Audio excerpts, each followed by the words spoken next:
Zen Shorts by John Muth, or Muth, I'm not sure which. It's star M-U-T for John Muth, who also did the illustrations, and he won a Caldecott honor for this book. And you'll see why, because it's a pretty cool looking book.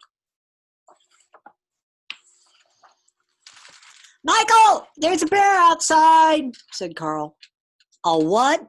Said Michael. A bear. He's really big, and he's in the backyard. Well, what's he doing? Michael asked. He's sitting. He has an umbrella, said Karl. An umbrella? Said Michael. By the time the boys got there, their sister Addie was already talking with them. I am sorry for arriving unannounced, said the bear. The wind carried my umbrella all the way from my backyard to your backyard, and I thought I would retrieve it before it became a nuisance. He spoke with a panda accent. Michael introduced himself, and Addie introduced Karl because Karl was shy around bears he didn't know. And this is how Addie, Michael, and Karl met Stillwater. The next day, Addie went to have tea with Stillwater. Hello, Addie said as she stepped inside. Come in, said a faraway voice. And she heard the voice said, oh yes, come out, come out. Stillwater was in the backyard. He was in a tent. This is a birthday present from my Uncle Rye, Stillwater said. He always gives presents on his birthday to celebrate the day he was born. I like it so much that I'm not staying in my house right now. Stillwater invited Addie to sit with her. You brought me some cake, said Stillwater. That was very nice of you. Is it your birthday? He asked. No, said Addie. It's not mine either, said Stillwater, but let me give you a gift for my uncle's birthday. I will tell you a story. Uncle Rye and the Moon.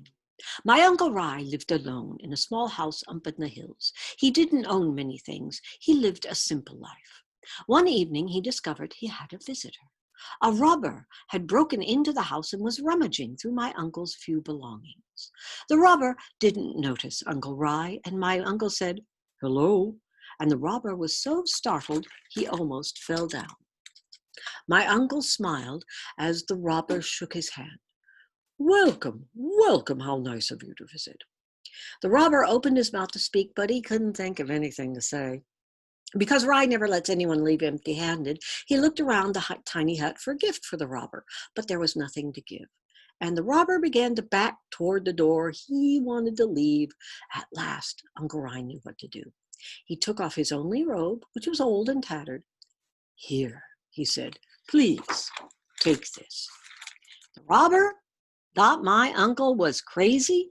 He took the robe, he dashed out the door, and he escaped into the night. My uncle sat and looked at the moon, its silvery light spilling over the mountains, making all things quietly beautiful. Poor man, lamented my uncle. All I had to give him was my tattered robe. If only I could have given him this wonderful moon. That sounds nice, said Addie. I don't think I could have given away my only robe. I know how that is, said Stillwater, but there is always the moon. That's a good story, said Addie. Thank you, said Stillwater. And this is good cake. Thanks, said Addie. I made it myself. The next day, Michael went to see Stillwater. Here I am, Stillwater called from a tree. Can I come up? Asked Michael. If you are careful, said Stillwater.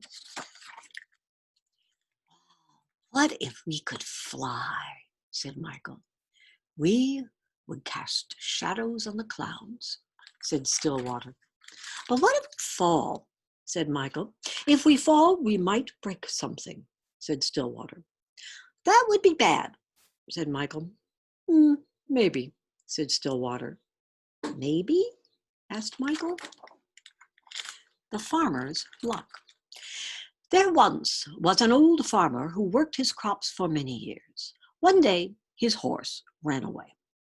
Upon hearing the news, his neighbors came to visit. Such bad luck, they said sympathetically. Maybe, the farmer replied. The next morning the horse returned, bringing with it 2 other wild horses. Such good luck, the neighbors exclaimed. Maybe, replied the farmer.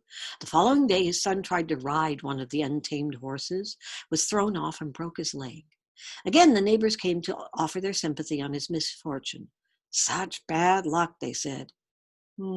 Maybe, said the farmer. And the day after that, the military officials came to the village to draft young men into the army to fight a war. And seeing the son's leg was broken, they passed him by. Such good luck, cried the neighbors. Maybe, said the farmer. I get it, said Michael. Maybe good luck and bad luck are all mixed up, and you never know what will happen next. Yes, said Stillwater. You never know. The day after that, Karl came to visit Stillwater. Michael said I could bring over stuff to go swimming. I'm mad at Michael. He's always telling me what to do, so I brought everything. Said Stillwater. It is a little pool. I don't know if all those things will fit. Let's see, said Karl. Let's see, said Stillwater. Stillwater looked at the pool. Things can go swimming, he said, but we can't. I brought too much stuff, said Karl. That's okay, said Stillwater. I will help you carry it home later. Why does Michael always have to tell me what to do? Karl said. If he were here, I would climb up really high, and I would jump on him like this, and I would do a big splash like this. And later, Karl and Stillwater had tea. Karl, said Stillwater, you spent the whole day being angry with Michael. Did you notice how much fun we had? Karl watched the steam rise from his cup. I'm sorry I brought all this stuff, Karl said. You don't need to be sorry, said Stillwater. Right now, you need to carry. Hold on tight, and I will tell you a story. A heavy load. 2 traveling monks reached a town where there was a young woman waiting to step out of her sedan chair. The rains had made deep puddles, and she couldn't step across without spoiling her silken robes. She stood there looking very cross and impatient. She was scolding her attendants. They had nowhere to place the packages they held for her, so they couldn't help her across the puddle. The younger monk noticed the woman and said nothing and walked by. The older monk quickly picked her up, put her on his back, and transported her across the water and put her down on the other side. She didn't thank the older monk. She just shoved him out of the way and departed.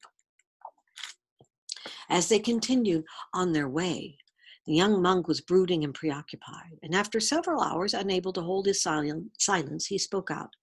That woman back there was very selfish and rude, but you picked her up on your back and carried her, and she didn't even say thank you.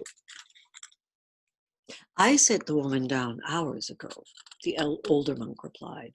Why are you still carrying her? Do you think you have carried it long enough? Asked Stillwater. Yes, said Karl. Good, said Stillwater. And this is how Addie, Michael, Karl, and Stillwater became friends. Now, I like it. Okay, Zen shorts. He's wearing short. Yeah, I know.